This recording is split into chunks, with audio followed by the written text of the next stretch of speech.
connais cette boule au ventre qui se ressent en pensant à l'avenir? Tu n'es pas seul. Une étude publiée dans The Lancet Planetary Health montre que 75% des jeunes trouvent l'avenir effrayant. Et en France, plus de 4 millions de personnes vivent une forme d'éco-anxiété sévère. Alors qu'est-ce qu'on en fait? On peut commencer par en parler.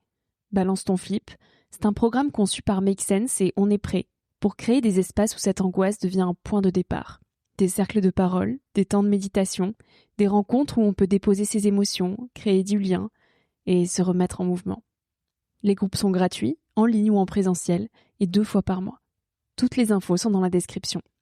Ce programme est cofinancé par le Fonds Nouveau Monde, qui soutient cette saison de Nouvel Œil. Tout de suite, place à un nouvel épisode.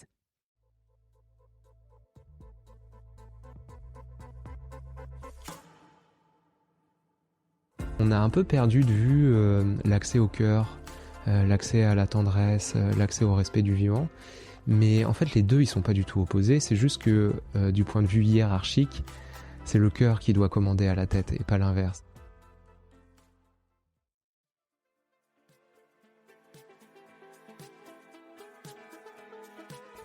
Hello, moi c'est Victoria, une éternelle optimiste qui tente de placer l'émerveillement au cœur de l'écologie. Chaque semaine, je tends mon micro jaune à une personne qui m'inspire pour poser mes questions sur ce qui fait nos vies. À travers le parcours audacieux de mes invités, je questionne la confiance en soi, le sens d'une vie, l'amour, la liberté, l'écologie, bref, autant de sujets qui traduisent un monde qui bouge et qui rythme nos vies. Tout de suite, je t'invite à emprunter un nouvel œil pour regarder le monde et la vie sous un autre angle.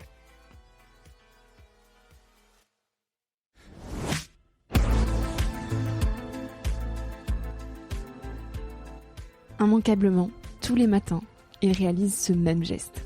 Parfois avec élan, parfois avec flemmardise, il s'assoit toujours au même endroit face à la fenêtre, sur un tabouret. Le plus souvent, il médite 30 minutes, 20 quand il est trop fatigué. Une cloche sonne, c'est le signal du début, le gong du silence. Alors les 5 premières minutes sont toujours brumeuses. Le foisonnement mental s'active dans de multiples directions et le temps commence à s'écouler. Puis petit à petit, l'espace dans ses pensées s'élargit. Quand la cloche sonne pour finalement annoncer la fin, parfois il pense « Ah, c'est déjà fini, j'ai pas vu le temps passer ». Et d'autres fois, il ressent un « Ah, enfin ». Dans les deux cas, c'est toujours 2 heures après s'être levé que Cola désactive le mode avion de son téléphone. Et c'est tous les matins qu'il fait de la méditation et du temps à soi une priorité. Bref, Cola, c'est un grand méditant. Il considère qu'il y a quelque chose de véritablement poétique à cliquer sur un bouton « Méditer ». Un peu comme si on pouvait cliquer sur jardiner, tricoter ou rêver. Aujourd'hui, il nous partage en grande vulnérabilité son chemin intérieur vers cette pratique. Parce qu'il est comme toi, comme moi, comme nous. Au début, c'était pas pour lui. Au début, la méditation, on se dit jamais que c'est pour nous. Avec Cola dans cet épisode, on parle donc de méditation, de pleine conscience et de silence. J'espère que cette écoute sera pour toi une main tendue vers le chemin du silence. C'est tout bien, là, je t'entends parfaitement. C'est génial, on peut y aller. Ok. Tu es prêt? C'est parti. Salut Cola. Salut Victoria. Merci d'être ici. Tu es chez moi à Biarritz. Principalement, c'est moi qui me déplace chez mes invités. C'est une grande première, donc merci pour ta confiance. Et merci pour tout ce que tu émanes. Nos chemins se sont croisés il y a quelques mois maintenant, grâce au Fonds Nouveau Monde, qui est le sponsor de ce podcast. Et tout ce que tu fais, ça résonne beaucoup. La méditation nous relie. Toi, tu es, si on met tes casquettes, tu es chercheur et méditant, mais tu es aussi donc l'animateur d'un podcast qui s'appelle Looping, où tu mets la méditation au cœur des discussions. Donc, je suis très heureuse de te recevoir aujourd'hui. Tu rentres d'un voyage, il y a peu, donc j'ai envie de commencer cette interview en te demandant comment est-ce que tu vas. Ouais, merci beaucoup Victoria, merci pour l'invitation. Ouais, ça me fait vraiment plaisir moi de changer de côté du micro et de partager du temps avec des amis méditants, méditantes et podcasteurs. Et ça va très bien. Moi, c'est une période un peu spéciale de ma vie. Je viens de soutenir ma thèse de doctorat qui m'a occupé pendant 5 ans. Donc, c'est quand même un grand moment de libération et d'expansion vers des nouveaux horizons. Il y a une question que je pose à tous mes invités en introduction, donc tu ne vas pas passer à côté. Qu'est-ce que la vie t'a appris jusqu'à aujourd'hui ? Ouais, ce qui me vient, c'est que la vie m'a appris que c'est un un chemin d'initiation. J'ai appris que j'étais sur Terre pour des raisons bien précises qui m'échappaient probablement encore en grande partie. Mais un de mes enseignants préférés, il s'appelle Ramdas. C'est un enseignant américain qui a principalement vécu dans la fin du XXe siècle. Et il dit toujours, la vie, c'est un curriculum. On est arrivé dans la vie pour suivre un enseignement à l'université et il faut s'engager aussi dans ce parcours. Dans ce parcours, pour moi, ça a été un parcours académique, universitaire, mais c'est comme si la vie, c'était une grande école. Et donc, la vie m'a appris à l'entrevoir comme un chemin de croissance intérieure et d'évolution. Et que probablement ce programme, avec ses disciplines multiples, variées, ses examens, ses échecs, c'est quelque chose qui se déploie sur tout le long d'une existence. Et puis, la vie m'a appris que c'était juste un petit moment sur une échelle qui est beaucoup plus étendue que ce qui apparaît au premier regard. Et donc, ça m'a appris à prendre de la perspective sur la durée du chemin d'apprentissage. Quand et comment est-ce que toi, tu as commencé à faire grandir justement cette vie intérieure ? J'étais jeune, je pense moi j'ai le profil des enfants assez rêveurs, assez introspectifs, assez originaux. J'étais vraiment différent, j'ai eu conscience de ma différence très tôt. Qu'est-ce qui faisait cette différence ? Comment tu en as pris conscience ? Qu'est-ce qui faisait cette différence ? Je pense que la première fois où vraiment j'ai pris conscience de ça, c'était même physiologiquement, je voyais que j'étais pas pareil que les autres enfants. Je réagissais pas aux stimuli extérieurs de la même façon. Je sentais que des choses comme le Coca-Cola, ça me stimulait de façon exorbitante par rapport à d'autres personnes. Et puis, c'était aussi dans des choses très étranges. Je voyais que j'avais une mémoire qui était très différente, qui fonctionnait différemment. J'ai beaucoup fait de sport, et notamment de football, et j'avais un style de jeu qui était complètement différent des autres. Il y avait aussi beaucoup de choses qui passaient par l'humour. J'avais un humour qui était très différent, assez incompréhensible parfois. Moi-même, je comprenais pas forcément les blagues des autres. Et tu as souffert de cette différence ? Pour moi, non, pas vraiment. En fait, je dois dire que mon originalité a toujours été un moteur et une source de créativité et d'épanouissement. Il y a peut-être un autre aspect, je dois dire, c'est que j'ai un prénom qui est original. Je m'appelle Cola, c'est un prénom, au premier abord, ça suscitait toujours un peu quand même les questions des gens, surtout quand on est petit. Voilà. Et donc, j'ai toujours été très à l'aise avec le fait d'être différent. Ouais. Et puis ensuite, adolescent, dans mes études, j'ai toujours fait des choix qui étaient quand même à la marge, un peu à côté des parcours traditionnels. Donc, et puis ensuite, on peut peut-être aborder la question vestimentaire, mais bon, ça c'est encore un autre domaine. Mais j'ai toujours eu beaucoup d'originalité dans tous les aspects de ma vie. Ouais. Et tu osais affirmer finalement ton identité propre, ce qui est fort, notamment quand on est jeune, qu'on a peu confiance en soi. Tu n'as jamais eu tendance à tomber dans le regard des autres et à te limiter par rapport à ça ? Je pense que quand même, le jugement des autres, ça compte. Hein. Et c'est sûr que de façon même très consciente, sans que ça soit inconscient, ça jouait. Mais c'était une façon aussi d'apporter du pétiment dans la vie des gens. Je me souviens d'avoir des baskets multicolores, des choses comme ça. Ça mettait un petit peu des arcs-en-ciel dans la vie. Ça me tenait à cœur. Ouais. Et pourtant, malgré cette différence, tu as tenu à commencer du moins un parcours professionnel plutôt dans la norme et même dans la haute norme, puisque tu as intégré France Radio France. On peut dire les deux, Radio France. Radio France, ouais, plutôt Radio France. Et c'est toi-même qui as décidé d'en partir, là où bien souvent, quand on a sa place, on a envie de la tenir très longtemps. Est-ce que tu peux nous raconter un peu déjà comment tu y es arrivé et comment tu t'y es senti ?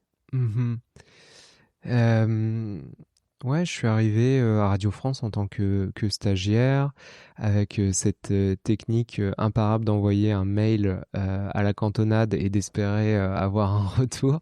Peut-être que je me souviens, j'avais c'était en 2013-2014, j'avais fait un podcast de lettres de candidature. Peut-être ça inspirera des gens, mais plutôt que d'envoyer une lettre de motivation, j'avais fait tout un podcast pour me présenter mes créations. Donc là, ta différence, justement, tu l'as mise à l'épreuve. Ouais, c'était comme ça. Je pense que ça n'a même jamais été écouté, mais bon, enfin, j'ai été recruté.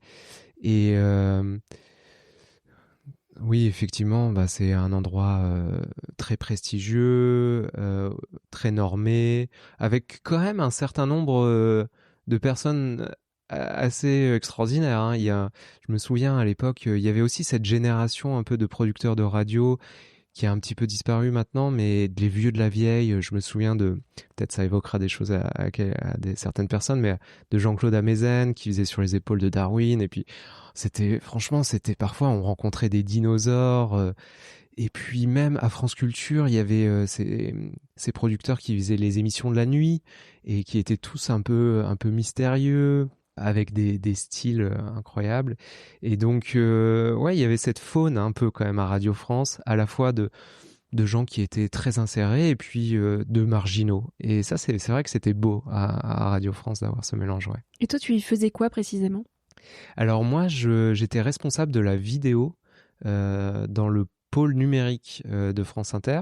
Donc j'avais une position, encore une fois, très exogène. Je m'occupais de filmer la radio. Et en fait de la traduire dans des formats numériques qui soient représentatifs de l'ADN en fait de France Inter, mais sous un médium différent. Donc c'était un travail, on pourrait dire, de traduction, de conversion dans un autre format. Et ça apportait plein de problématiques parce que il y avait plein de gens à la radio qui voulaient pas être filmés, donc il y a eu tous les épisodes où ils mettaient des sachets poubelles sur les caméras, les trucs comme ça, et puis il y avait énormément de réticences, mais c'était le moment où les réseaux sociaux faisaient que c'était impossible de pas faire de vidéos. Donc ça crée beaucoup de crispation. Puis ce que je peux raconter aussi, c'est que c'est un endroit où la force des syndicats est très forte. Donc moi, ça m'a appris le conflit aussi, où il y avait beaucoup de résistance, de friction et de conflictualité. C'était très intense. Et pour t'aider à supporter et à jongler avec cette intensité, tu méditais. Tu méditais dans des petites capsules au sein même de Radio France, tu me disais tout à l'heure. Donc avant toute chose, j'aimerais qu'on introduise ta vie de méditant. Quand est-ce que la méditation est arrivée à toi ? Ouais, alors moi je suis rentré dans la méditation par la souffrance psychologique. J'ai commencé à méditer en fait au moment d'une dépression très sérieuse que j'ai vécue quand j'avais 24-25 ans. Donc physiologiquement, c'était un moment qui était vraiment un moment de stupéfaction totale. Parce que j'avais complètement perdu le sommeil, ça m'arrivait de passer plusieurs nuits d'affilée sans dormir.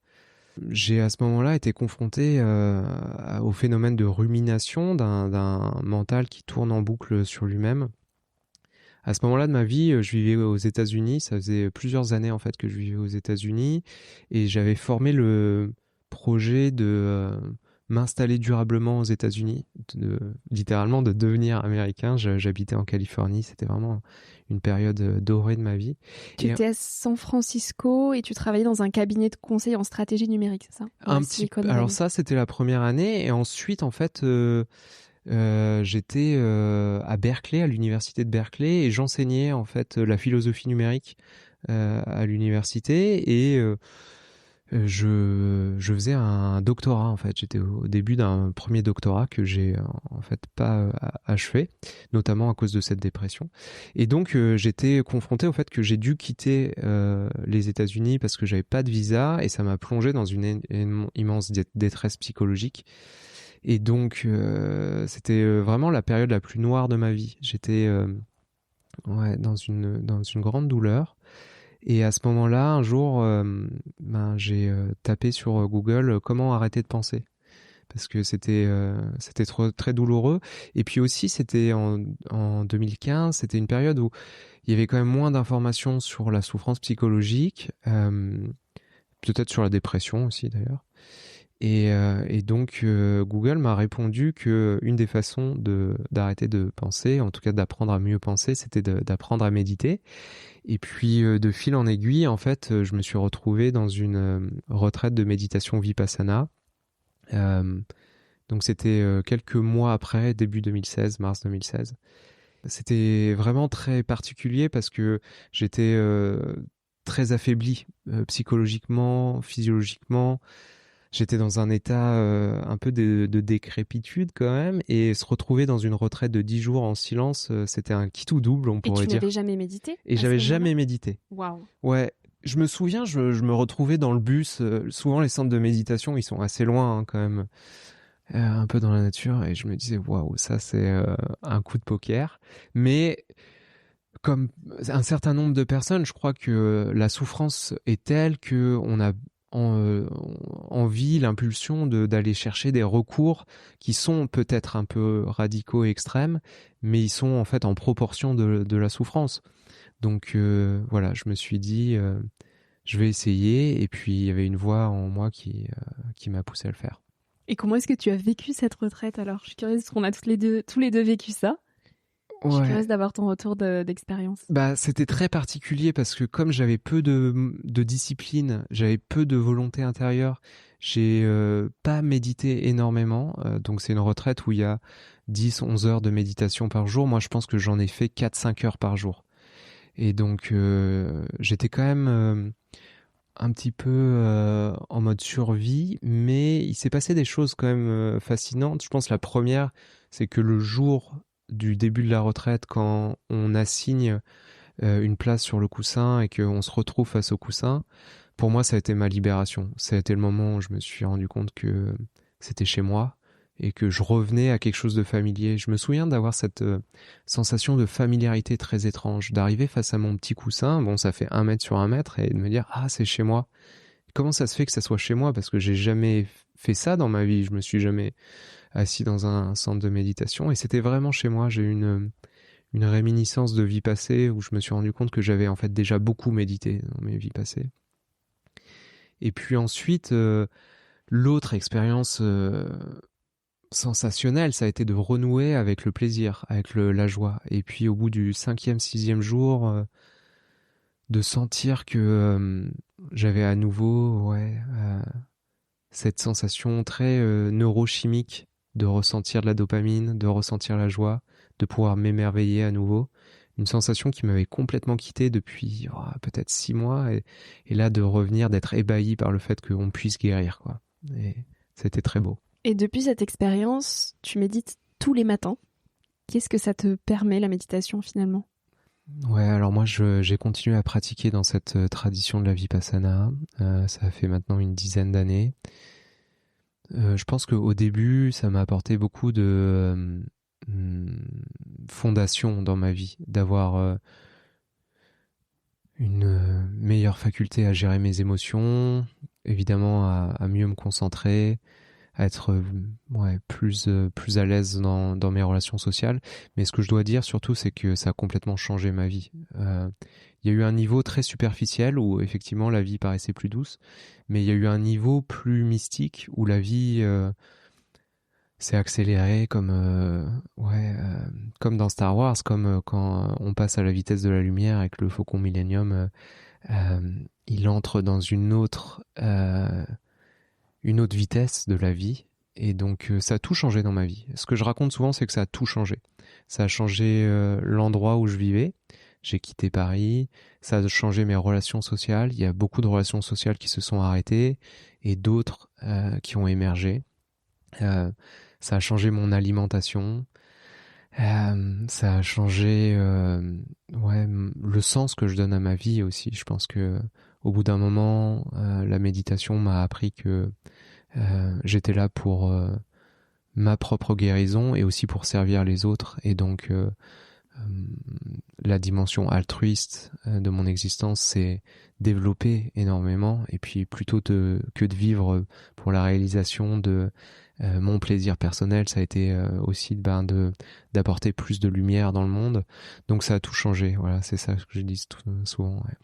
Parfois, quand on a ces prises de conscience, c'est après difficile aussi de de pouvoir, entre guillemets, jouer le Calimero dans la société. Et là, ça s'est notamment manifesté au sein de ton expérience à Radio France, où il y a trop de dissonances qui te sautaient aux yeux jusqu'au jour où tu as ressenti le besoin de partir. Ouais. Vas-y. Ça demande du courage, la méditation, parce que en fait, c'est un chemin d'authenticité, d'honnêteté, et donc il y a certaines choses qu'on fait qui deviennent impossibles à prolonger, tout simplement parce qu'elles sont plus en accord avec une version plus profonde et plus authentique de soi, et donc ça implique un certain nombre de ruptures. Il y a eu des ruptures qui étaient des ruptures amicales, des ruptures amoureuses, des ruptures professionnelles, et donc effectivement, je crois que parfois il faut avoir le courage de dire j'ai changé, ou en tout cas je me suis retrouvé, et c'est pas contre vous, mais pour correspondre à une vérité plus profonde que je souhaite honorer en moi, je dois quitter ça. Et je le fais pas contre vous, je suis pas en train de critiquer votre mode de vie ou votre façon de travailler, mais par contre, ce que la vie me demande, c'est moi d'aller vers plus de lumière, et je crois, et ça s'est prouvé plein de fois dans ma vie, que le fait de prendre cette orientation, en retour, en fait, ça inspire les gens à faire ce propre chemin. Et donc je me suis jamais permis de dire quoi que ce soit, mais j'ai toujours envisagé l'idée que c'était en incarnant cette transformation moi-même qu'il serait possible de faire évoluer les consciences des gens autour de moi. Donc j'ai jamais critiqué, mais j'ai toujours eu à cœur d'être le plus exemplaire possible, à la fois dans ma pratique et puis dans la façon de transformer ma vie pour inspirer d'autres personnes. C'est surtout ça, ouais. Et à la fois, tu l'as dit, ça demande un certain courage d'incarner cette transformation et cette conscience. Est-ce que tu n'as pas eu des vertiges parfois ? Ah ouais, je me souviens que la soirée où je suis parti de France Inter, j'étais quand même en train de trembler un petit peu. Je me souviens d'être sur mon scooter, d'appeler mon père, de lui dire waouh, je l'ai fait. J'ai dit à la directrice que je partais. Et ouais, il y a eu des vertiges, il y en a eu beaucoup. Un autre vertige pour moi, ça a été de quitter Paris pour m'installer en pleine campagne. Donc aujourd'hui, j'habite dans le Périgord, qui est un endroit très rural. Et c'est quand même un mouvement très étonnant de partir de Pantin et puis de se retrouver au milieu des champs. Et aujourd'hui, c'est mon cadre de vie, et d'avoir forcément un peu peur de me dire qu'est-ce que ça va être ma vie quand la première boulangerie elle est à 20 minutes de voiture. Donc ça, c'est sûr. Et puis aussi plein d'autres choses. Je repense au moment, par exemple, pendant le confinement où je suis parti de France la veille du confinement pour aller au Mexique, dans un endroit. Enfin, c'était complètement sensationnel, et là j'ai passé 4 mois dans une communauté de chamans au Mexique. Ça faisait très peur aussi de faire ça. Et puis il y a eu l'amour aussi. Enfin, vraiment, parfois de se lancer dans des relations amoureuses. Enfin, la relation que j'ai aujourd'hui, par exemple, avec ma compagne, ça a été des péripéties, de suivre sa petite voix intérieure, de suivre son intuition. Et ça demande du courage de suivre sa petite voix intérieure. Et ce courage, il est d'autant plus évident, si on peut dire ça comme ça, à cultiver quand on a des exemples aussi de personnes qui incarnent comme tu peux le faire. Et d'ailleurs, tu dis très justement que ces dernières années, tu as pris conscience de l'importance de se livrer. Et toi, tu le fais sans phare et sans retenue. Les enseignants spirituels qui t'inspirent le plus, c'est d'ailleurs ceux qui racontent leurs failles et leurs errances. Pourquoi est-ce que c'est si essentiel de transmettre aujourd'hui ? Je dirais transmettre pour moi avec cette vulnérabilité. Je rajouterais cette nuance qui est pour moi hyper importante. Disons qu'aujourd'hui, si on parle de la méditation, l'aspect théorique de la méditation, il est devenu assez accessible par rapport à une quinzaine d'années, une vingtaine d'années. Aujourd'hui, c'est quand même très facile d'apprendre la méditation. On pourrait dire, il y a des templates, il y a des formats qui sont vraiment accessibles. Mais je crois que ce qui permet aux gens d'être vraiment touchés, et moi je l'ai vu beaucoup dans ma propre pratique, c'est pas tant qu'est-ce que c'est la méditation, observer ses émotions, avoir du recul par rapport au flot de ses pensées, mais plus de voir comment est-ce que la méditation transforme les gens et en ça, en quoi est-ce que nous, on peut se l'approprier de façon individuelle. Comment est-ce que ça émerveille, comment est-ce que ça allume une petite étincelle chez nous qui fait qu'on parvient à s'identifier dans le récit des autres et à se dire « Ah, ça, cet éclat dans tes yeux ou cette façon d'espacer les mots, d'entrevoir la possibilité du silence comme une forme de régénérescence dans nos conversations. Tout ça, c'est quelque chose en fait qui m'appelle profondément. Et donc, ce que j'ai aimé chez les enseignants qui m'ont le plus touché, c'est effectivement leur capacité à raconter leur part d'ombre, à raconter leurs galères, à raconter leur dépression. Pour moi, par exemple, les enseignants qui ont parlé de la dépression, ça m'a énormément touché. Ceux qui parlent de la maladie, ceux qui parlent des ruptures amoureuses. Moi, je crois que l'amour, et notamment la relation amoureuse, c'est devenu au fil des années mon plus grand enseignant, quasiment devant la méditation. Et donc, ouais, les enseignants qui sont capables de parler de à quel point les relations, notamment les relations amoureuses, ça les bouleverse dans leur assise, dans leur fondement méditatif, c'est ça, moi, qui m'inspire le plus, ouais. Et à la fois, ça demande une certaine mise à nu de son intimité, notamment, ce qui n'est pas toujours évident, parce que c'est notre jardin intérieur. Donc, comment trouver l'équilibre entre ce qu'on dit, ce qu'on raconte pour essayer de transmettre, et ce qu'on garde pour soi aussi? Ouais. Je dois dire au préalable que moi, c'est assez récent de me livrer comme ça.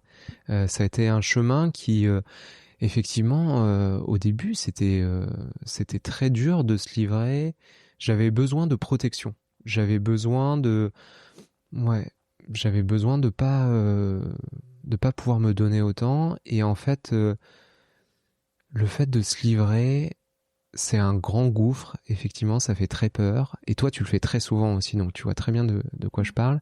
Mais la connexion qui est permise ensuite avec le retour qu'on a des gens, elle est tellement énorme. Il y a tellement cette connexion d'amour qui se produit parce que les gens se sentent touchés et renvoient en fait un lien qui est beaucoup plus fort qu'au bout d'un moment, ça devient comme un muscle pour moi, comme dans la méditation, on parle souvent du muscle de la compassion, du muscle de la gratitude. Pour moi, le muscle de la vulnérabilité, c'est notre capacité à se montrer en tant qu'humain et à renvoyer à l'autre sa capacité, lui, elle aussi, à être un humain. Et donc, dans ce muscle qui est celui de faire jaillir notre humanité commune, de notre humanité partagée, il y a quelque chose qui est engendré perpétuellement. Et donc, à chaque fois, il y a cette peur. Par exemple, à chaque fois que je me livre, à chaque fois que je dis des choses que j'ai jamais dites, ça me fait hyper peur. Et à chaque fois, l'univers renvoie quelque chose qui est « merci de l'avoir fait ». Et des individus me contactent en me disant « ton récit m'a été extrêmement utile, merci beaucoup ». Et donc, c'est un cycle perpétuel comme ça. Mais tu aurais peur de quoi, finalement, en te livrant, finalement? Bah, j'ai peur du regard des autres.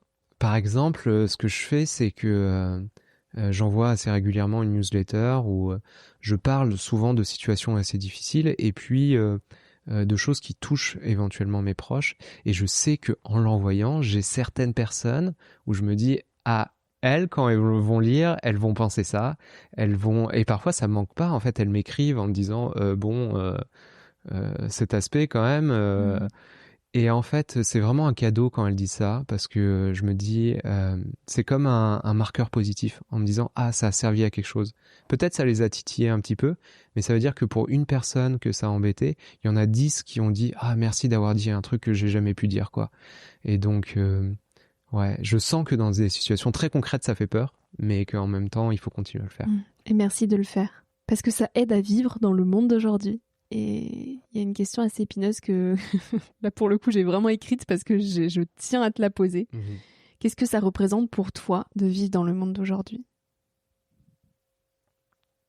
Ah, pour moi, vivre aujourd'hui, c'est une responsabilité. Toi, t'as quel âge? 26 ans. 26 ans. On a 9 ans d'écart alors. Non, on a 92. 91. Moi, je suis 98, donc 7 ans. Ah, pardon. 7 ans d'écart. C'était une soustraction mal réalisée.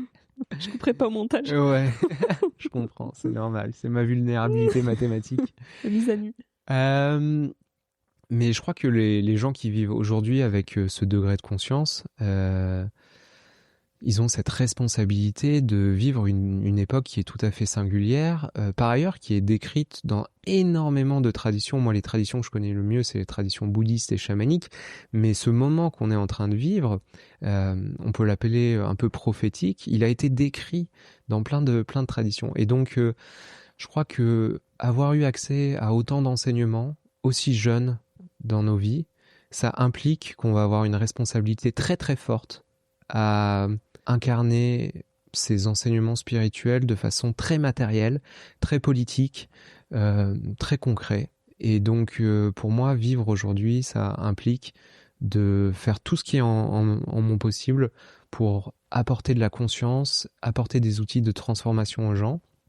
Et puis, je dois dire que comme moi, j'ai une formation plus en politique, à un niveau plus macroscopique, d'envisager comment est-ce que on peut aujourd'hui réinsérer de la spiritualité au niveau politique, qui est par ailleurs en fait un grand tabou en France, parce que nous on est dans une société qui a été la plus effrayée par la spiritualité, mais en même temps je crois que être français, française, avoir notre âge, ça implique d'imaginer ce que ça sera de vivre des vies à la fois très spirituelles et très ancrées dans notre matérialité de Français, d'Européens. Et ça va être un défi formidable, mais en même temps une chance incroyable. Et on peut arriver à conjuguer les deux? Ah, moi je crois que c'est un mouvement naturel de l'univers. Je crois que nous, occidentaux, avec notre intellect, notre cognition qui est très très forte, on a aussi cet outil qui est magnifique, notre outil du mental. Et puis, on a un peu perdu de vue l'accès au cœur, l'accès à la tendresse, l'accès au respect du vivant. Mais en fait, les deux, ils sont pas du tout opposés. C'est juste que, du point de vue hiérarchique, c'est le cœur qui doit commander à la tête et pas l'inverse. Et pendant beaucoup de siècles, on a commencé à inverser cette tendance. Mais je crois vraiment que c'est très important de garder à l'esprit qu'on a cette force qui nous permet de faire des progrès gigantesques du point de vue scientifique, technologique, numérique, et que toutes ces transformations, elles doivent se faire au service du cœur et non pas l'inverse. Et donc je crois que ça va être possible de les conjuguer. C'est juste il va falloir qu'on puisse se rappeler que notre nature première, elle est spirituelle. Parce que quand on s'est incarné sur cette terre, on s'est incarné en tant qu'âme, en tant qu'esprit, dans des conditions très matérielles, dans notre corps, dans notre pays, sur cette terre. Mais à la base, on est quand même des esprits. Mais tout l'enjeu, c'est d'arriver à démocratiser aussi ces sujets-là sans faire peur, sans cliver, sans paraître pour des personnes perchées et tous les clichés qu'on peut nous coller. Et je pense que c'est vraiment le gros enjeu finalement de cette époque, quoi, d'arriver à démocratiser ces sujets-là sans effrayer. Ouais, bah c'est sûr que moi, par exemple, ma trajectoire, c'est que je viens d'un endroit très normatif, hein. Donc j'ai fait des classes préparatoires. Ensuite, j'étais à Sciences Po. Ensuite, j'étais à Radio France. Ensuite, j'ai fait un doctorat à l'université. J'ai enseigné à Sciences Po. Enfin, je suis le modèle de quelqu'un qui est très inséré. En revanche, je pense que on a tous en nous quand même cette ouverture qui fait que elle est plus ou moins évoquée, elle est plus ou moins vécue, mais souvent quand je parle aux gens de ma trajectoire, ça leur paraît un petit peu lointain et en même temps, ils finissent toujours par me dire d'une façon ou d'une autre que eux aussi ils ont eu des expériences spirituelles.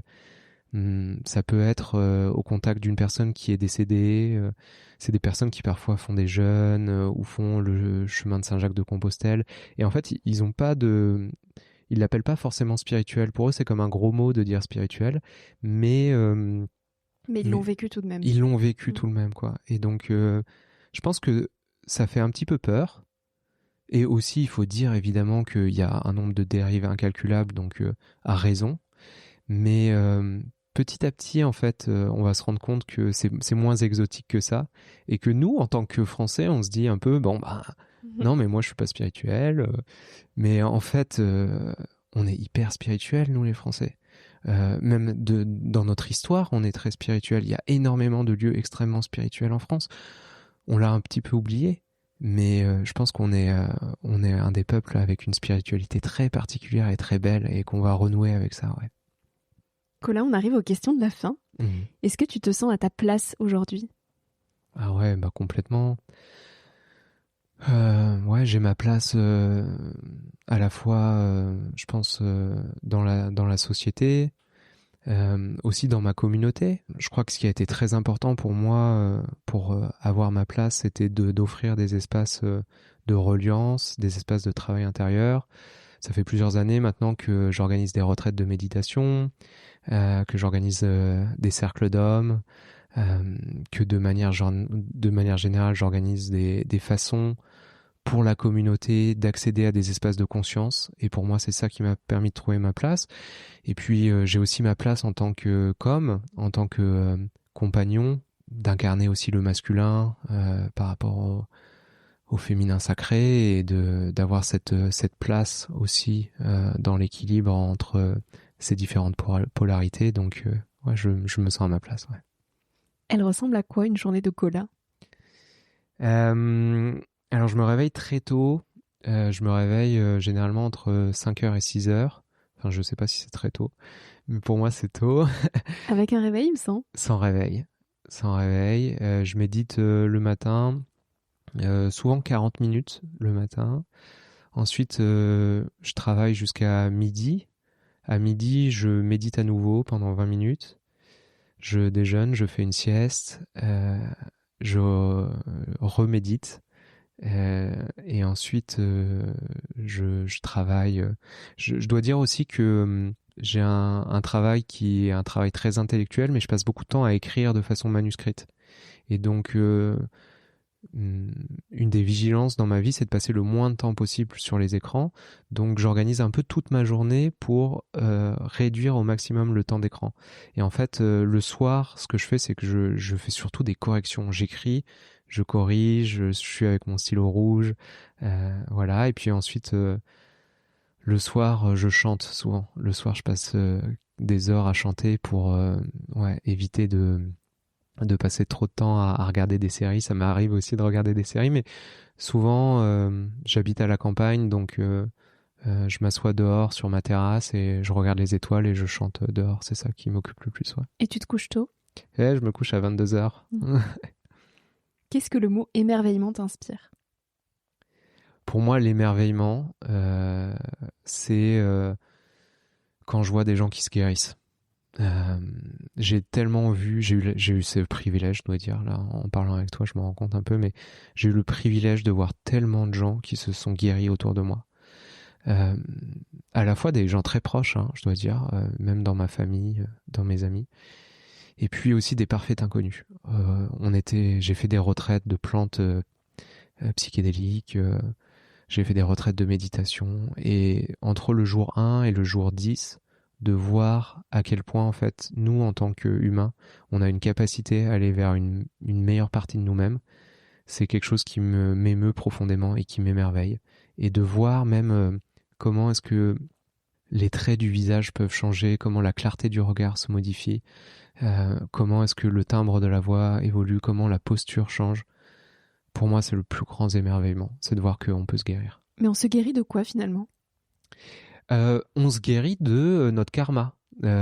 Pour moi, disons que c'est une vision un peu bouddhiste, mais on se guérit d'avoir vécu des événements qui sont douloureux dans notre vie pour nous enseigner que la souffrance fait partie du monde, et que le monde est un monde qui est conditionné, qui est un monde frictionnel, mais que on peut quand même trouver dans ces moments qui ont été des moments difficiles des sources d'émerveillement, des sources d'apprentissage, des façons d'être plus libre.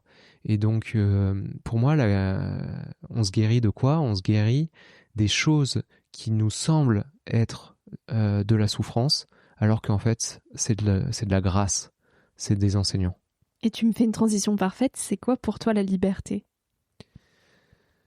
Pour moi, la liberté, c'est d'être conscient de la souffrance du monde et de la voir comme un allié, sans se laisser aspirer par elle. pour moi, ma souffrance, à titre très personnel, c'est que j'ai des moments où j'ai de l'affliction, j'ai des pertes de motivation, je crois que je vais pas y arriver. Le monde est obstrué, mon quotidien parfois est défectueux et souvent dans ces moments-là, pour moi c'est une invitation à ressentir de la gratitude pour toutes ces épreuves qui manquent pas de surgir dans le quotidien. Et c'est ça qui me rend libre en fait, c'est de voir l'obstacle comme une source d'apprentissage et de dépassement. Et c'est ça pour moi la liberté, c'est de voir l'obstacle comme un ami. Trop beau. On arrive à la question signature du podcast. Quel conseil tu aimerais partager à celles et ceux qui nous écoutent ? Franchement, mon conseil, c'est d'avoir confiance dans sa capacité à aller vers des techniques de guérison qui permettent de se transformer. Je pense que autour de moi, j'ai vu tellement de gens qui, de manière indéfectible, en fait, au bout d'un moment dans notre vie, on va être confronté à quelque chose qui est non désiré, non voulu, quelque chose qui est pénible. Mais mon conseil, c'est d'utiliser ces moments pour enclencher des nouvelles pratiques. Et quelles que soient les techniques de guérison, en fait moi je plaide pas du tout pour la méditation, par ailleurs je pense qu'il y a 1000 façons de s'éveiller, mais par contre je pense qu'au moment de sa vie où on rencontre la souffrance, il faut vraiment avoir le courage d'entamer des nouvelles pratiques pour installer des nouvelles disciplines, changer son quotidien, transformer ses relations avec ses proches.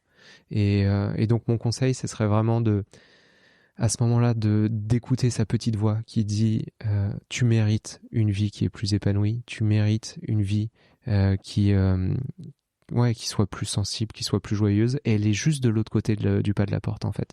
Mais pour ça, c'est sûr qu'il faudra travailler. C'est sûr que ça demande du travail, c'est sûr que ça demande de la discipline. Mais vas-y, parce que la vie, elle va être plus belle. Et ce qui est difficile, c'est que c'est un travail qui est finalement invisible, impalpable, et qui est tellement intime et intérieur que on peut pas le rationaliser. Et c'est ça qui en fait souvent des freins à l'action. Ouais, dans la tradition dans laquelle je pratique, on dit que il faut travailler avec confiance parce qu'on ne sait pas quel va être le résultat. Il faut juste regarder toutes les personnes qui ont parcouru ce chemin avant soi et se dire si elles en ont retiré quelque chose, c'est que probablement moi aussi je peux en retirer quelque chose. Et à ce moment-là, avoir confiance dans la pratique. Et les résultats, de toute façon, ils viennent de façon très très indirecte. C'est comme des vagues qui reviennent par écho, parfois des années après, parfois des décennies après, en fait, on se rend compte de quel a été le sens profond de cette retraite. Et donc, il faut vraiment avoir confiance dans la vie, dans le fait qu'elle nous ait amenés dans cet endroit de souffrance pour qu'on puisse avoir le courage d'aller vers ces techniques de guérison et in fine, peut-être très longtemps plus tard, se rendre compte à quel point en fait elles nous ont servi. Et merci d'en incarner l'exemple. Merci pour tout, Colas. Merci beaucoup, Victoria. Merci pour cette super discussion. C'était très intime et très... ça m'a été très cher de partager toutes ces choses qui me sont arrivées dans la vie et j'espère que ça sera utile pour les gens. Et merci d'oser te mettre à nu justement parce que j'espère qu'on arrivera à toucher d'autant plus de personnes comme ça. Merci pour tes témoignages. Merci beaucoup. Si ce moment t'a plu et nourri, je t'invite à le partager, à laisser quelques étoiles sur iTunes et Spotify ou à faire une story sur Instagram en identifiant Nouvel Oeil et mon invité de la semaine pour que l'on puisse te repartager. En attendant de se retrouver lundi prochain, tu peux suivre au quotidien mes aventures directement sur Instagram ou le site internet www.nouveloeil-podcast.com. Depuis ce site, tu pourras aussi t'abonner à ma newsletter. J'y partage des inspirations et des petites choses plus personnelles qui font mon quotidien. En attendant le prochain épisode, je te souhaite de savourer la vie comme il se doit et surtout de faire des choses folles.